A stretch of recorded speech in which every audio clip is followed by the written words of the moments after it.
Welcome to Chit-Chat with Autumn. I am your host, Autumn Short, and I have a wonderful guest with me today. I have Amber Wandtke. She is Mrs. Eastern States International. And a little bit about her, she is Petty First Class in the United States Navy. She has served 5 combat deployments in 9 years, including a boots-on-the-ground deployment to Iraq. Her husband, Nick, also serves, and when he returned in 2010, he wasn't exactly the same, and he was later diagnosed with PTSD, which happens to be her platform.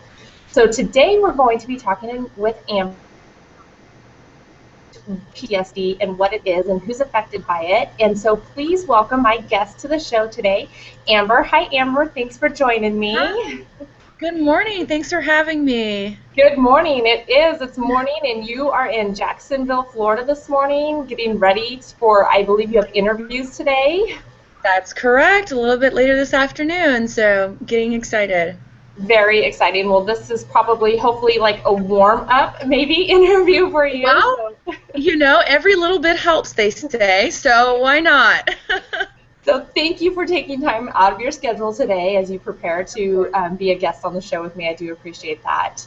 So Amber, can you just give our guest really fast kind of a heads up about what exactly is PTSD? Sure. PTSD is post-traumatic stress disorder, which pretty much means your reaction to a traumatic event of any sort. So whether you get anxious every time that happens again, or you get put in that situation and you have, you know, you're anxious or you're depressed about it, all of those reactions to something that's happened in your life. So is this something, because you see a lot of it is related to the military and people who serve in our country. So is this something then that goes beyond military families? Is this something that can be directly, that can have an effect directly on other people outside the military? Absolutely. That's one thing that I definitely advocate for, is that PTSD can affect anyone, and anyone is susceptible to it. People who have been assaulted, who have been in car accidents, major disasters, natural disasters, tornadoes, things like that. People react differently to every event that they are involved with. So just a certain reaction, and it doesn't necessarily have to be traumatic to one person and the same to the other.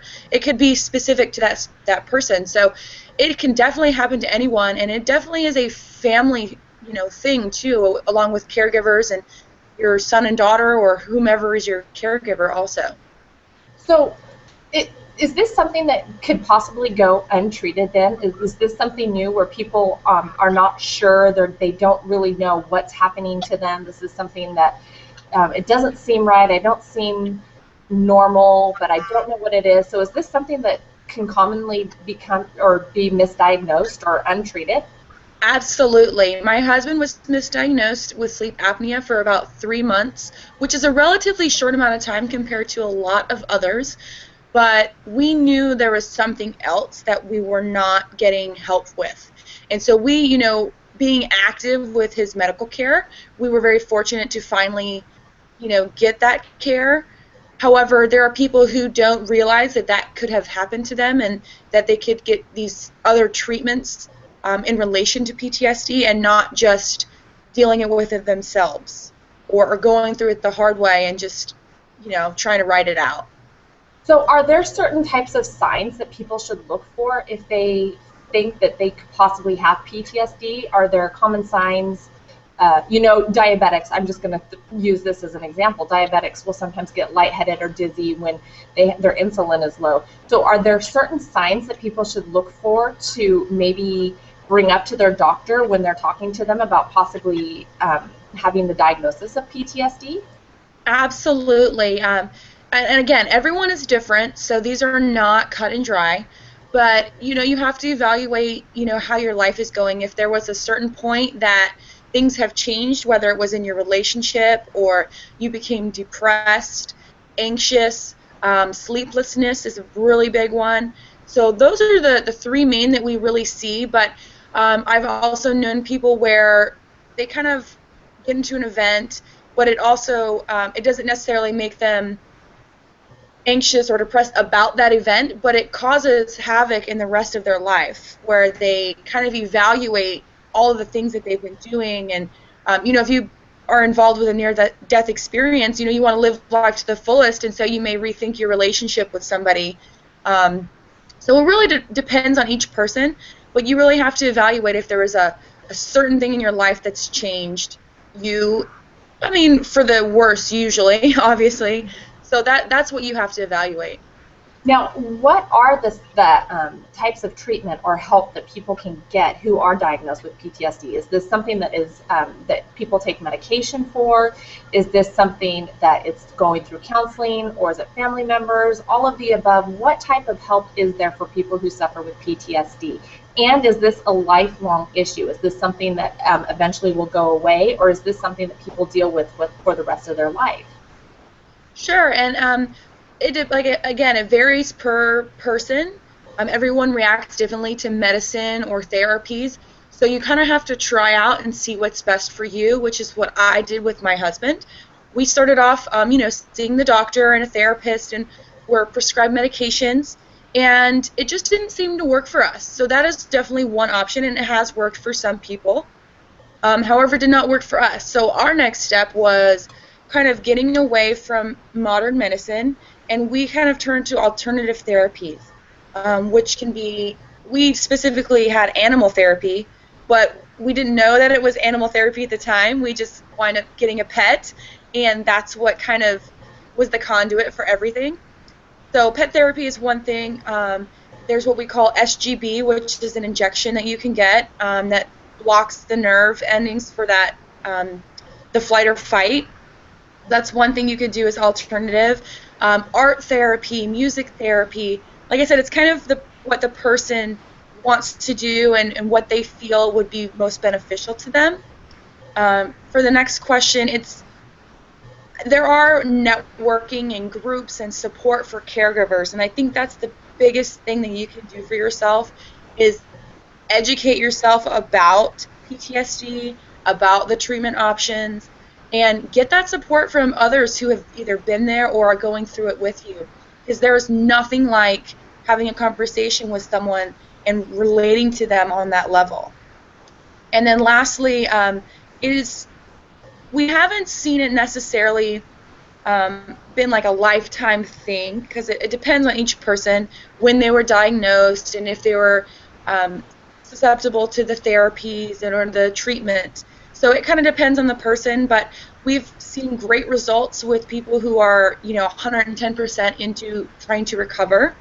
However, the brain is a mysterious thing, and so we can react very quickly and not knowingly getting ourselves into certain things. So, you have to know about your spouse or whomever is suffering and what you can do about it at that specific time. And that's what we're most worried about too, are those spark of the moment reactions. Definitely, because there's you hear in the news more times, unfortunately, more often, that there's events that are happening, tragedies that are happening, and they're relating it back to PTSD, which makes you think that people coming home from overseas who have fought for our country are not really receiving the counseling or the networking or the getting introduced back into society or something like that the way that maybe they should be. So it is something that I think that people need to be aware of, and also how to help people coming back, because we have so many people willing to give their lives for our country, and it just seems like we almost forget them when they come back, and that's really sad, really sad. So Saturday night is the pageant, the main pageant. And it is. Saturday night, you walk away with the giant crown on your head. What are your future plans? How do you plan to support or to raise awareness for the PTSD? What are your goals? Well, I think I have to mention, like, before any events happen, I'm just going to have a big bowl of ice cream. Absolutely. And just, enjoy that first. But there's a lot of work still to be done. One of the major goals that I have is to kind of create and bond all of the PTSD organizations to create one national organization. For example, like the American Cancer Society or the Heart Association. That is one specific resource for those things, and that's what I want to do for PTSD. We have an absorbent amount of organizations. However, they're all very grassroots and very young, and very kind of have to go searching for most of them. So one thing I want to do, we do have the National Center for PTSD, but it looks very military, and I don't think that normal people would kind of use that as a resource. So one thing I want to do, like I said, is make one organization that's easy to find, that people are not, weary of looking at because it may not relate to them. So that's the first thing that I kind of really want to get started. Of course, there are numerous events with some of the organizations I work with. The National Convention for the National Alliance on Mental Illness is coming up in September. So I will be in attendance for that to help them out and talk to people about PTSD, and specifically my role in that as a caregiver. Something else is we're planning on a Veterans Day event in D.C. With the families of PTSD organizations. So there are definitely some great opportunities to get the word out there and spread the education that people need. I absolutely love the fact that you have goals set and that you are going to do something with this. This isn't something that you didn't tell me I'm just going to put on this crown and just go around and start talking to people. You told me that you have ideas and that you have a mission, and that's what you are going to accomplish. And that is absolutely wonderful, Amber. That is great. Thanks. So this is international for the past, well, let's see, in 2005, I believe it was in Chicago. They moved it from Tennessee to Chicago. So it's been in Chicago for the past umpteen years, I guess. And now they've moved it to Jacksonville, Florida. So tell me, what have you guys done so far at Mrs. International? Well, we all arrived on Tuesday, or most of the contestants did. And, we got together and organized a lunch for us, a very relaxing, non-judgmental lunch, which was really nice to kind of meet the girls on a non-competitive basis. So I was really looking forward to that, and so that was not in our agenda, but something that I, decided to schedule for the ladies, and we all had an amazing time. So that was a great way to start the week off. We went to orientation and got our contestant numbers and got to meet the staff.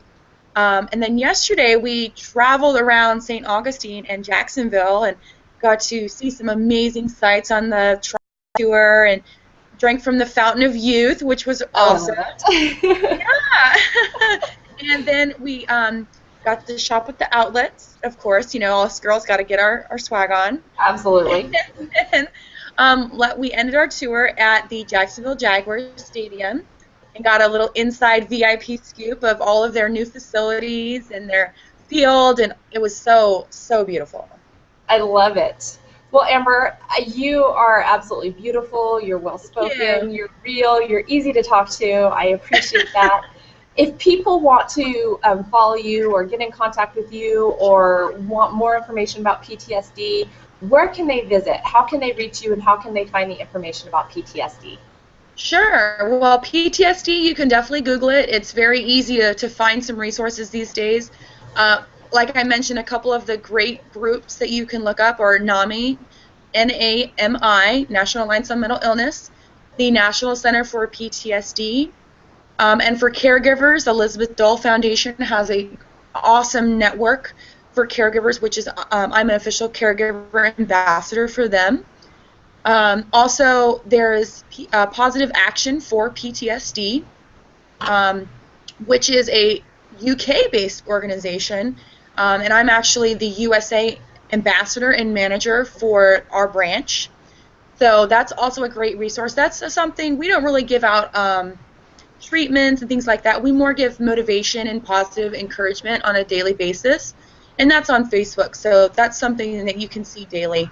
And then, of course, for myself, you can go to my website, amberwandtke.com, or you can look me up on Facebook, Twitter, or Instagram at Amber Wandtke.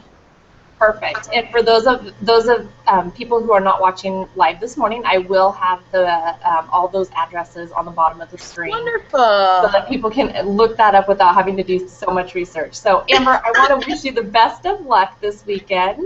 Thank you. And thank you for joining me this morning and taking time. And you're just absolutely just wonderful and delightful to speak with. So thank you for taking the time. And best of luck to you. Thank you so much for having me. I'm so excited. Thanks for the luck. Absolutely. Have a great day. Bye, Amber. You too. Bye.